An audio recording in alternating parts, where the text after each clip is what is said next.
The ancient Greeks had a word: hubris, the fatal flaw of believing you understand forces beyond your comprehension. Today, countless men suffer from this exact blindness. They think they grasp the feminine mind, yet they cannot even decode their own internal chaos. Friedrich Nietzsche never penned relationship manuals. He never coached men on seduction techniques. Instead, he diagnosed something far more sinister: the complete absence of self-awareness that transforms grown men into emotional puppets. Centuries before modern psychology recognized unconscious drives, Nietzsche had already identified the brutal reality. The untrained masculine psyche becomes fertile ground for manipulation, not because women are inherently deceptive, but because men refuse to confront their own psychological architecture. You might recall Nietzsche's concept of the herd mentality from Beyond Good and Evil. The masses, he argued, live in comfortable delusions rather than face uncomfortable truths. But here's what scholars rarely discuss. One of the most seductive delusions involves feminine mystique. Men construct elaborate fantasies about women's purity, innocence, and emotional authenticity. These aren't observations of reality. They're projections of masculine inadequacy. When she smiles, the psychologically weak man sees validation. When she withdraws, he interprets rejection. When she tests his boundaries, he crumbles or overcompensates. Nietzsche would have recognized this immediately: the behavior of someone who has never developed genuine self-knowledge. In Thus Spoke Zarathustra, Nietzsche introduces the concept of the Übermensch, the individual who transcends conventional morality and social conditioning. But most men never even attempt this transformation. Instead, they remain trapped in what Nietzsche called slave morality, constantly seeking external approval, especially from women. They've internalized the belief that feminine acceptance defines their worth. This creates a psychological dependency more addictive than any substance. She becomes the drug, and he becomes the addict willing to sacrifice everything for his next fix of validation. Nietzsche understood that this dynamic doesn't require conscious conspiracy. Women don't need to plot your downfall. They simply exist as mirrors reflecting your unresolved psychological wounds.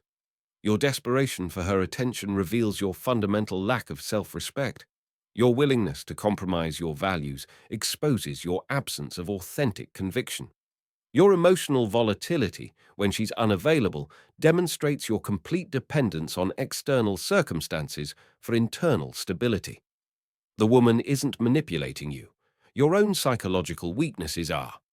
Nietzsche wrote extensively about the will to power, the fundamental drive within all living beings. But here's the paradox: men who chase feminine approval have surrendered their will to power. They've become reactionary creatures, allowing her moods to dictate their emotional state. They've transformed from creators of their own destiny into servants of someone else's whims. This isn't love.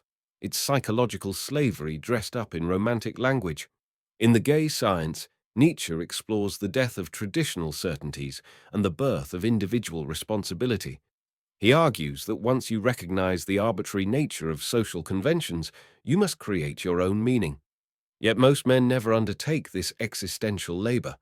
They prefer the comfortable prison of societal expectations, especially regarding relationships.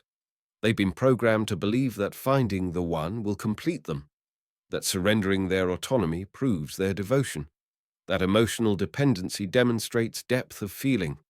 But Nietzsche saw through these beautiful lies.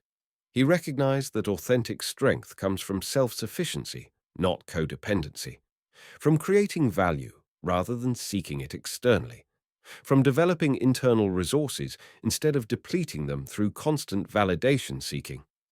The tragic irony is that women are naturally drawn to this authentic masculine power, not the performative strength that seeks her approval, but the genuine sovereignty that doesn't require it. Nietzsche understood what modern men have forgotten. Respect is earned through demonstration, not declaration. When you chase her, you demonstrate scarcity. When you compromise your principles for her comfort, you reveal your lack of genuine conviction. When you make her the center of your universe, you show her that your universe was empty to begin with. Women test men not out of malice, but out of biological necessity. They're unconsciously seeking partners who possess the psychological resilience to lead and protect. But the modern man fails these tests spectacularly. He interprets her challenges as attacks rather than opportunities to demonstrate authentic strength. He responds with defensiveness rather than composed confidence. He tries to negotiate his way into her respect instead of earning it through consistent self-mastery. Nietzsche's concept of eternal recurrence asks a profound question. If you had to live your exact life repeatedly forever, would you embrace it? Most men would recoil at this prospect because they've constructed their existence around someone else's approval. They've made their happiness conditional on external factors beyond their control. They've become psychological beggars rather than sovereign kings of their own domain. The path forward requires what Nietzsche called amor fati, love of fate. Embracing your challenges, including the painful lessons women teach you about your own weaknesses. Using her tests as opportunities for growth rather than excuses for resentment. Transforming from someone who seeks completion through others into someone who offers value from his own abundance. This isn't about becoming cold or indifferent toward women. It's about developing the psychological foundation that makes genuine intimacy possible. Because the man who needs nothing is paradoxically the man who can offer everything. The man who has conquered his own psychological demons is the one capable of genuine partnership rather than needy dependency. Nietzsche never promised this transformation would be comfortable. He understood that genuine strength is forged in the fires of difficulty, not in the comfort of delusion. But for the man brave enough to face these truths, the reward is psychological freedom, the ability to engage with women from a position of strength rather than weakness, to offer love as a gift rather than demand it as a right, to create attraction through authentic power rather than manipulative tactics. This is the Nietzschean path, not the elimination of feminine influence, but the development of masculine sovereignty that makes you immune to manipulation. When you no longer need her validation, her tests lose their power.